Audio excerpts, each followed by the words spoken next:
सभी ने मिलकर निर्णय लिया कि नई कलीसिया किसी भी विभाजन से मुक्त होना चाहिए। इलिनोई संडे स्कूल की सेवाओं में सभी कलीसियाओं के लोगों का सहयोग था, इसलिए इलिनोई स्ट्रीट चर्च एक स्वतंत्र कलीसिया होनी चाहिए। प्रारंभ में यह निर्णय करने में कुछ कठिनाई हुई कि आराधना का संचालन किसके द्वारा होगा।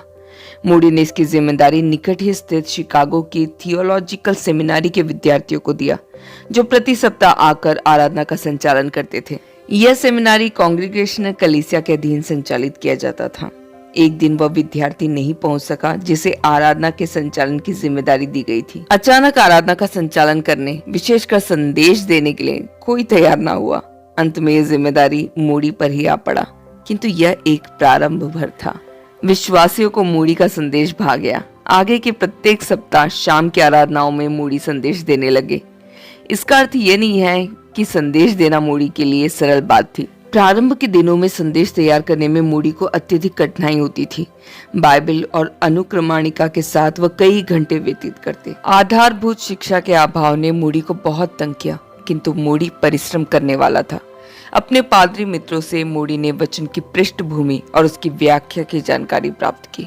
जब सेमिनरी के अधिकारियों ने कलीसियाई सेवकाई में मूडी की उन्नति को देखा, तो उन्होंने कलीसियाई सेवा के लिए उसका अभिषेक करने की इच्छा प्रकट की, किंतु मूडी को यह कतई अनिवार्य बात नहीं लगी।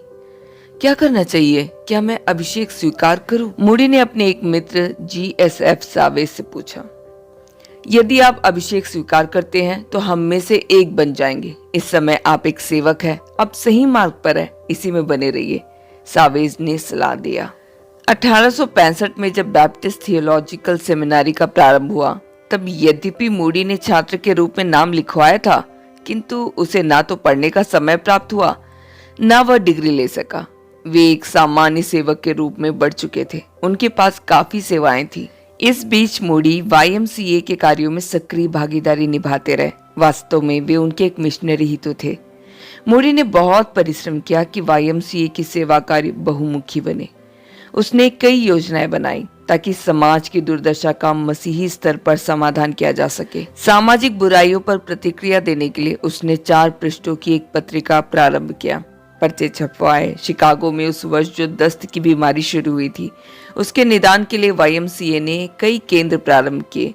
शराबखोरी के विरोध में अपने कार्यों को और मुखरित किया। YMCA के प्रमुख कार्यों में से एक दोपहर की प्रार्थना सभाएं थी। युद्ध अपनी समाप्ति पर था। जब मूडी ने शिकागो में अधिक समय देना प्रारंभ किया, तब प्रार्थना सभाएं अधिक सुचारू रूप से संचालित होने लगी, किंतु निरंतर बढ़ने वाली भीड़ के लिए YMCA का किराए का भवन काफी नहीं था। YMCA के कई कार्यकर्ताओं के मनों में यह इच्छा उत्पन्न हुई कि उनका स्वयं का एक भवन होना चाहिए, किंतु यह कोई छोटी बात नहीं थी। उन दिनों संसार में कहीं भी YMCA का एक स्वयं का भवन नहीं था। भवन निर्माण और उसके लिए आवश्यक धन एकत्र करने का उत्तरदायित्व मूडी के कंधों पर था। कईयों ने कहा कि जिस प्रकार मूडी ने इलिनोई स्ट्रीट चर्च के लिए आवश्यक $24,000 एकत्रित किया था, उसी प्रकार यह भी कर सकते। किंतु कुछ और लोगों का मानना था कि मूडी इस कार्य के लिए अक्षम है और $2 लाख का यह निर्माण कार्य मूडी जैसे व्यक्ति पर सौंपना YMCA के लिए शर्मिंदगी की बात होगी, क्योंकि मूडी मात्र 29 वर्षीय शिक्षाहीन युवक है। किंतु विरोधियों का मुंह बंद करते हुए माह भर में मूडी ने शिकागो के मसीही व्यापारियों से $2 लाख का वायदा प्राप्त किया। माह भर में भवन निर्माण पूरा हो गया। 3000 लोगों के बैठने की क्षमता के साथ एक विशाल ऑडिटोरियम, फायरवेल हॉल, छोटी सभाओं के लिए कई कक्ष, 42 लोगों के रहने लायक डॉर्मेट्री, पुस्तकालय, जिम। वह शिकागो का सबसे सुंदर इमारत थी। नए भवन में शिकागो पुलिस, फायर, स्वास्थ्य जैसे कई विभागों ने किराए पर कार्यालय प्रारंभ किया। वह YMCA का दुनिया भर में प्रथम इमारत था। YMCA और शिकागो संडे स्कूल और इलिनोई स्ट्रीट चर्च की अधिकता के दौरान भी मूडी अपने मिलने वालों से यीशु के विषय में बात किया करते थे। वे दृढ़ प्रतिज्ञित थे कि प्रतिदिन किसी न किसी को व्यक्तिगत रूप से सुसमाचार सुनाए। एक रात को स्ट्रीट लाइट के खंभे के नीचे अकेले खड़े किसी व्यक्ति से मूडी ने पूछा, क्या आपने यीशु को अपना मुक्तिदाता स्वीकार किया है? वह व्यक्ति को क्रोध आया। मूडी को पलटकर नाली में फेंकने के लिए वह उनके निकट आया। मूडी ने शांत भाव से कहा, भाई, यदि मेरे प्रश्न ने आपको परेशान किया है तो मुझे खेद है, किंतु मैं नहीं सोचता कि मेरा प्रश्न व्यर्थ है। तुम अपना काम करो, वह व्यक्ति क्रोधित हुआ। भाई, मेरा काम यही है, मूडी ने जवाब दिया। लगभग 3 माह बीता होगा। एक ठंड की सुबह मूडी ने अपने दरवाजे पर खटखटाने की आवाज सुनी। जब उन्होंने द्वार खोला तब सामने उसी व्यक्ति को खड़े पाया जिनसे 3 माह पूर्व खंबे के नीचे मुलाकात हुई थी। मुझे यीशु चाहिए, उसने मूडी से कहा। उस रात के बाद मैं चैन से सो नहीं सका हूं। मूडी ने उसके साथ प्रार्थना किया। वे मसीह के अनुयायी बन गए। इस बीच मूडी एक प्रचारक के रूप में भी प्रसिद्ध होने लगे थे, विशेषकर YMCA के स्तर पर और संडे स्कूल की सभाओं में। हाल ही में निर्मित फॉरवेल हॉल में मूडी ने नियमित प्रचार किया। कईयों ने मूडी के संदेशों की सरलता और अल्प समयावधि को स्वीकार किया, किंतु उसकी व्याकरण की त्रुटि ने कईयों के माथे पर शिकन लाया। आपको इस प्रकार सार्वजनिक सभा में नहीं बोलना चाहिए, एक आलोचक ने कहा। आप व्याकरण में काफी गलतियां करते हैं। मित्र, मैं जानता हूं, मेरी भाषा में बहुत गलतियां हैं, मूडी ने स्वीकार किया, किंतु जितनी मेरी समझ है और जैसी मेरी भाषा है उसी सीमा में रहकर मैं मसीह की सेवा कर रहा हूं। आप तो बहुत ज्ञानी और व्याकरण के ज्ञाता हैं। अपने ज्ञान में आप मसीह के लिए क्या कर रहे हैं? मूडी ने पलटकर पूछा। वह व्यक्ति निरुत्तर रह गया। किसी अन्य अवसर पर YMCA सम्मेलन के दौरान मूडी के किसी सहकर्मी ने उनकी काफी आलोचना की। यह तो केवल समाचार पत्र की बातें हैं, वह भी अशुद्ध भाषा में, साथ में कुछ कहानियां। क्या इसे ही संदेश कहते हैं? जब वह कहने के पश्चात बैठ गए तब मूडी खड़े हुए। मेरी अशुद्धियां बताने के लिए मैं अपने सहकर्मी का धन्यवाद करता हूँ। मैं अधिक पढ़ना और प्रचार करना चाहता हूँ और इस समय मेरे सहकर्मी सामने आकर मेरे लिए प्रार्थना करेंगे कि परमेश्वर मुझे इस योग्य करे। कहने की आवश्यकता नहीं है कि मूडी की विनम्रता के सम्मुख उस व्यक्ति का अहंकार निष्प्रभावी हो गया। मूडी पूरे शिकागो शहर में घूमकर कार्य कर रहे थे। साथ ही साथ विभिन्न अमेरिकी राज्यों में घूम घूम कर संदेश देने का कार्य भी चल रहा था। जब मूडी यात्रा में थे उन दिनों एम्मा बेटी के साथ घर की जिम्मेदारियों में व्यस्त हो गई। वह शारीरिक रूप से दुर्बल थी। घरेलू कामकाज और बेटी की देखभाल जैसे बातों से वह थक गई। चिकित्सक ने परामर्श दिया कि उन्हें दमा की बीमारी है। इसकी सबसे अच्छी दवा समुद्री हवा है। चिकित्सक ने उन्हें सलाह दिया कि वे एक जहाज की यात्रा की योजना बनाएं। इंग्लैंड में एम्मा के रिश्तेदार थे। इंग्लैंड की यात्रा सर्वोत्तम है। छोटी बच्ची को मां के पास छोड़कर डीएल मूडी एम्मा के साथ इंग्लैंड जाने के लिए जहाज पर सवार हुए। वह 24 फरवरी 1867 का दिन था। अध्याय 9। जहाज की यात्रा से एम्मा को कोई विशेष परेशानी नहीं हुई, किंतु जब से जहाज का इंजन चालू हुआ था तब से मूडी की तबीयत असहज हो गई थी। उन्हें समुद्र की प्रचंड लहरों के समान उल्टियां हो रही थी, फिर भी उनकी उल्टी रुकने का नाम भी नहीं ले रही थी। तब से उन्होंने बिस्तर पकड़ लिया था। भूख से कुलबुलाने पर भी कुछ भी खाने की इच्छा नहीं हो रही थी। 2 सप्ताह पश्चात वे लिवरपूल पहुंचे। मूडी की प्रतिक्रिया थी, बस अब कभी ऐसी यात्रा नहीं करूंगा। एम्मा के अंकल वेस्ट इंडिया डोक के पास पोस्ट मास्टर के रूप में कार्य कर रहे थे। 18 वर्षों के पश्चात वहां एम्मा की मुलाकात छोटी बहन मेरी से हुई। एम्मा ने लंदन में गुजरे अपने बचपन के दिनों को स्मरण करने का असफल प्रयास किया। यद्यपि एम्मा का जन्म स्थान लंदन था, परंतु अब तक वो एक अमेरिकी बन चुकी थी। अमेरिका से भी अधिक गतिमान रेल और कारों ने मूडी को रोमांचित किया। मार्च का आधा महीना बीतने पर भी हिमपात हो रहा था। मूडी ने जब शहर की सीमाओं में स्थित झुग्गी झोपड़ियों और नंगे पांव चलने वाले बच्चों को देखा तो उन्हें लगा कि लंदन एक बड़ा शिकागो मात्र है। विशाल सेंट पॉल कैथेड्रल शहर की सुंदरता में 4 चांद लगाने वाला था, किंतु उसे देखकर ऐसा प्रतीत होता था मानो उसका निर्माण आराधना के लिए नहीं परंतु किसी अन्य उद्देश्य के लिए किया गया था। लंदन में YMCA कार्यकर्ता होने के कारण तमगे ने मूडी की बहुत सहायता की। उन्हें पता चला था कि अमेरिका में YMCA के कई केंद्रों में मूडी को वक्ता के रूप में बुलाया गया था। जब सुप्रसिद्ध ऑल्टर्ड गेट स्ट्रीट स्थित YMCA को पता चला कि मूडी इंग्लैंड में है तो उन्होंने उन्हें अपने वार्षिक सम्मेलन के लिए निमंत्रित किया।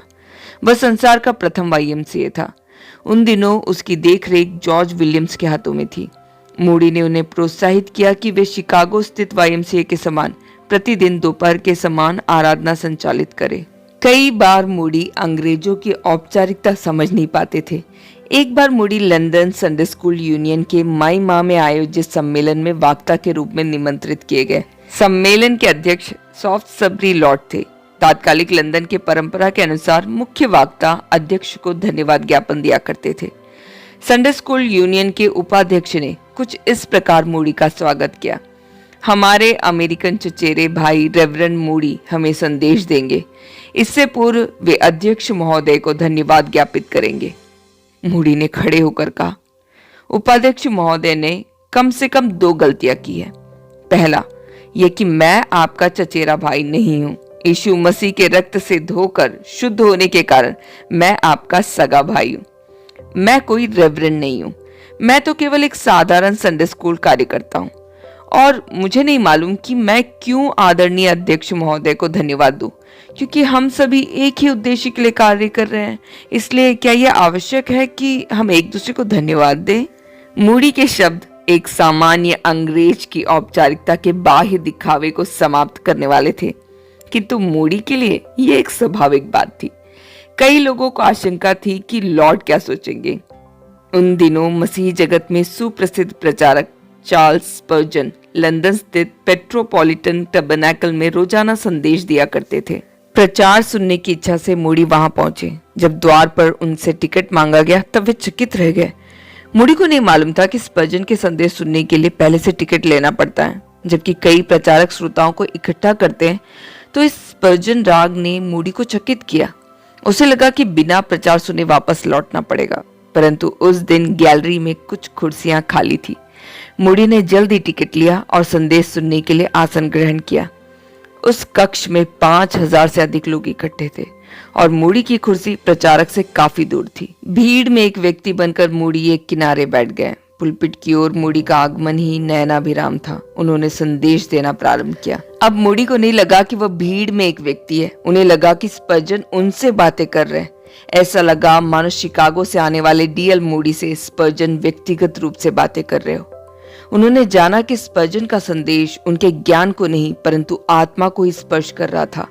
भीड़ में अन्य लोगों की निकटता का अनुभव किए बिना उन्होंने प्रार्थना के साथ सिर झुकाया।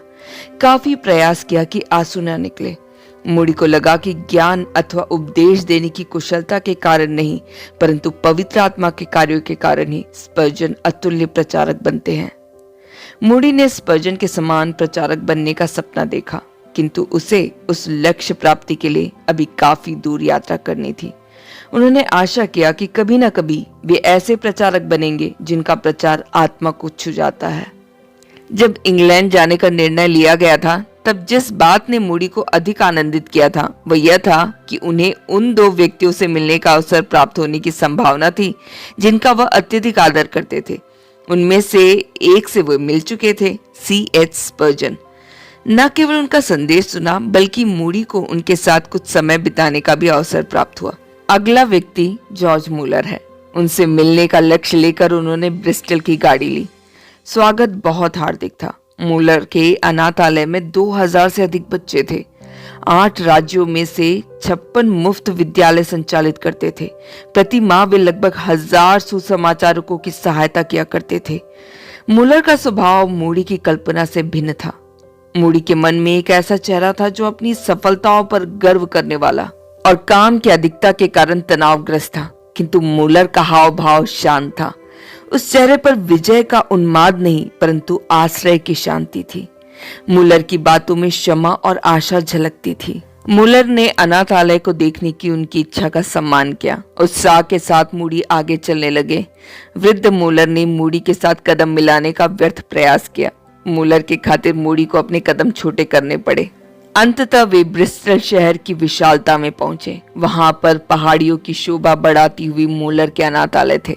2000 बच्चे 3 भवनों में रह रहे थे। वहां वे पढ़ते हैं, जीवन का निर्माण करते हैं। पास ही मजदूर 2 नए भवनों का निर्माण कर रहे हैं। सब कुछ एक व्यक्ति मूलर के विश्वास का प्रतिफल था। मूडी उस वृद्ध मनुष्य की प्रशंसा किए बिना न रह सका। शिकागो में मैंने कहीं इतनी सुंदर इमारतें नहीं देखी है, उन्होंने खुले हृदय से कहा। सारी महिमा परमेश्वर को, मूलर ने संक्षिप्त उत्तर दिया, किंतु मूडी अपनी बात प्रारंभ कर रहे थे। निश्चय ही भवन निर्माण बहुत कठिन कार्य होता है, विशेषकर उसके लिए आवश्यक धन एकत्रित करना, जैसा कि मैंने हाल ही में शिकागो शहर में निर्मित 2 भवनों के विषय में बताया था, इलिनॉइस स्ट्रीट चर्च और YMCA का भवन। ओह, धन एकत्रित करने में कितनी कठिनाइयों का सामना करना पड़ा। ना जाने कितने व्यवसायियों से मुलाकात करना पड़ा। सुबह एक व्यक्ति के साथ बैठक तो दोपहर को दूसरे व्यक्ति के साथ, शाम को किसी अन्य व्यक्ति के साथ डिनर मीटिंग। लोगों से मिलने के फेर में कितनी ही बार मैं स्वयं दोपहर का भोजन खाना भूल जाता था। ना जाने कितने लोगों से धन मांगा, अपनी स्वयं की आवश्यकताओं के लिए तो नहीं है ना। सबने सहयोग किया। साइरस मैक्रोमिल नाम का एक व्यक्ति ने स्वयं $10,000 प्रदान किया। वे शिकागो शहर के एक बड़े व्यापारी थे। भवन निर्माण बहुत जल्द समाप्त हुआ था। हाँ, मैं संतुष्ट हूँ कि परमेश्वर के लिए इतना कुछ कर सका। अच्छा, ये सब बातें रहने दीजिए। इंग्लैंड में किस प्रकार फंड एकत्र करते हैं? क्या अमेरिका के समान कठिन होता है? कुछ भी हो, आपकी कहानी तो मेरे लिए अनुभव है। फंड की आवश्यकता केवल भवन के लिए ही तो नहीं है। लगभग 2000 बच्चे, उनका भोजन, वस्त्र, शिक्षा, ओह, कल्पना करना भी कठिन है। मूडी बात करते रहे, किंतु जल्दी उन्हें लगा कि जॉर्ज मुलर उनकी बातों पर ध्यान ही नहीं दे रहे।